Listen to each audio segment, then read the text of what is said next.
Subscribe कीजिए Indian news analysis channel को और दबाइए बेल आइकन को ताकि आप कोई भी फ्यूचर की अपडेट मिस ना कर सके।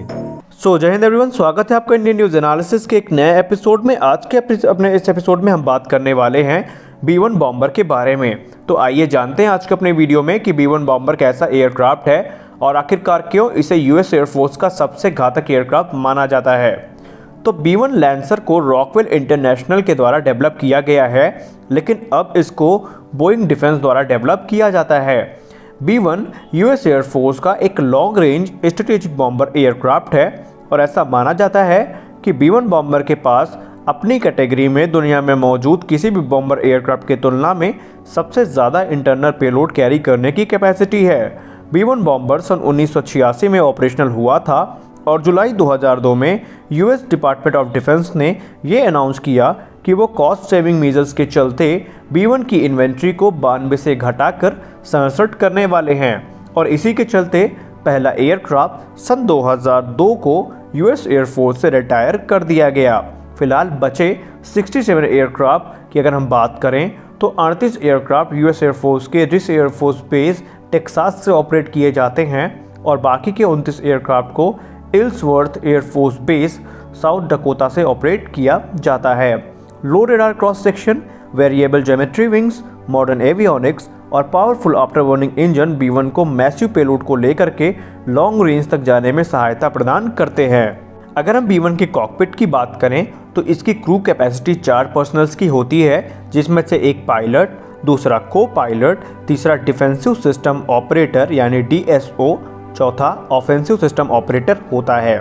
DSO स्टेशन AIL सिस्टम के इंटरफेस के साथ इक्विप होता है, वहीं ALQ-161 ऑफेंसिव एवियोनिक्स सिस्टम और हनीवेल का मल्टी फंक्शन डिस्प्ले एयरक्राफ्ट के ऑफेंसिव एवियोनिक्स सिस्टम के साथ लिंक होते हैं।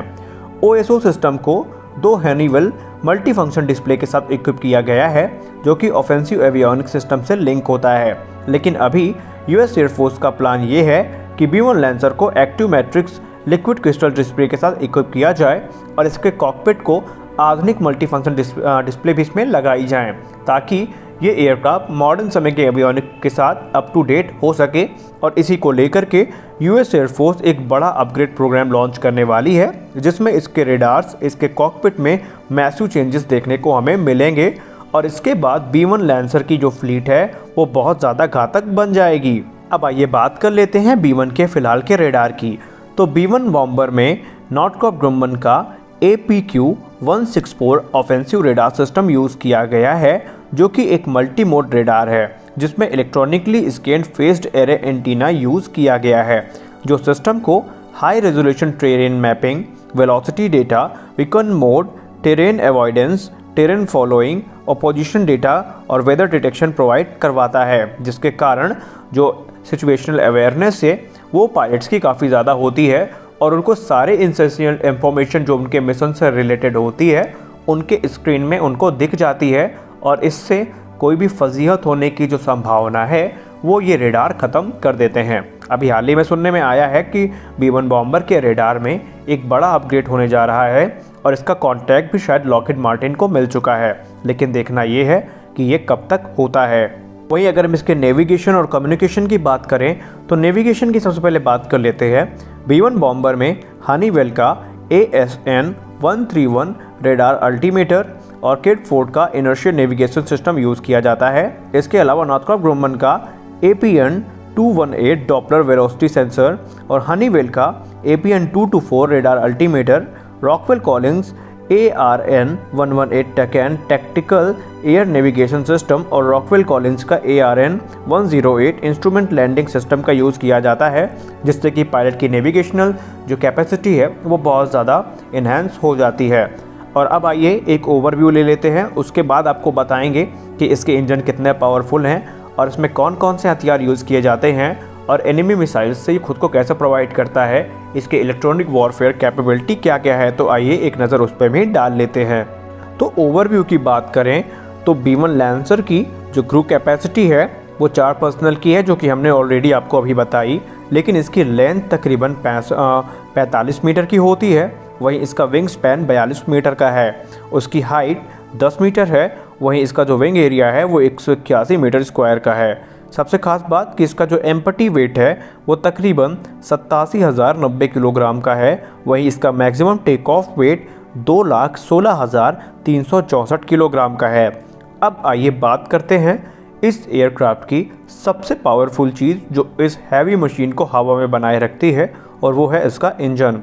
इसमें 4 जनरल इलेक्ट्रिक के F101 GE102 after burning turbofan engines का इस्तेमाल किया जाता है, जो 77 किलो न्यूटन का ड्राई थ्रस्ट जनरेट करते हैं। यानी इनमें से प्रत्येक इंजन 77 किलो न्यूटन का ड्राई थ्रस्ट जनरेट करता है। वही 136.9 किलो न्यूटन का थ्रस्ट आफ्टर बर्नर के बाद ये इंजन जनरेट करते हैं, और यहीं से आप इनकी ताकत का अंदाज़ा लगा सकते हैं कि इनसे कितनी मैसिव पावर बाहर आती है, जो इतने बड़े एयरक्राफ्ट को हवा में बनाए रखती है। वहीं इस एयरक्राफ्ट की मैक्सिमम स्पीड की बात करें तो वो तकरीबन यहाँ पे 1335 किलोमीटर प्रति घंटे की है। वहीं यहाँ पे इसकी जो रेंज है वो तकरीबन 5100 नॉटिकल माइल्स की है। कॉम्बैट रेडियस की बात करें तो इसका कॉम्बैट रेडियस तकरीबन 5543 किलोमीटर का है। वहीं इसकी सर्विस सीलिंग 18,000 मीटर्स की है। अब आइए बात करते हैं इनके हथियारों की। इंटरनल बे की अगर हटा लें हम बात, तो यहाँ पे इसमें जो एक्सटर्नल हार्ड पॉइंट्स हैं वो 6 हैं। वहीं इसमें 4 इंटरनल बेस भी दी गई हैं। फिलहाल अगर इनमें बॉम्ब्स की बात करें तो ये मार्क 82 और मार्क 86 जैसे बॉम्ब्स को लेकर के उड़ सकता है। वहीं इसमें मार्क 84, मार्क 62 जैसे बॉम्ब्स भी होते हैं।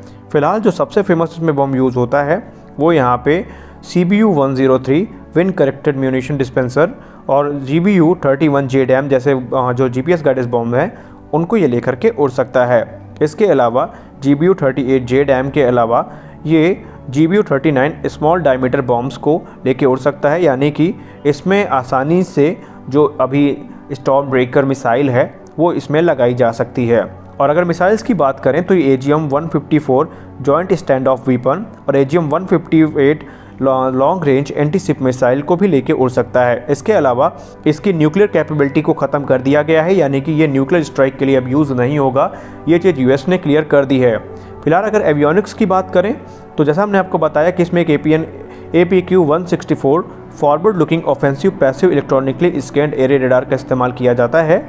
और वहीं इसमें AN/ALQ-161 रेडार वार्निंग रिसीवर और डिफेंसिव जैमिंग इक्विपमेंट यूज़ किए जाते हैं। इसके अलावा इसमें एक ASQ-184 ऑफेंसिव मैनेजमेंट सिस्टम भी दिया गया है। और अभी हाल ही में एक अपग्रेड के बाद इसमें स्नाइपर एडवांस टारगेटिंग पॉड का भी इस्तेमाल किया गया है, जो कि ग्राउंड टारगेट को आइडेंटिफाई करने में काफ़ी मदद करता है। तो ये तो बात हुई हमारी B-1 लैंसर के बारे में। और ये एयरक्राफ्ट इतना घातक क्यों है? सबसे खास बात यह है कि इसकी सुपरसोनिक स्पीड और मैसिव पेलोड इसको इतना ताकतवर बनाते हैं कि ये एक ही उड़ान में पूरे के पूरे बड़े एरिया को तबाह कर सकता है। और इसने अपनी काबिलियत को ईरान, इराक में साबित भी किया है। फिलहाल अभी US इस पर कुछ मैसिव अपग्रेड करने वाला है, जिसके बाद ये एयरक्राफ्ट काफ़ी और ज़्यादा घातक बन जाएगा।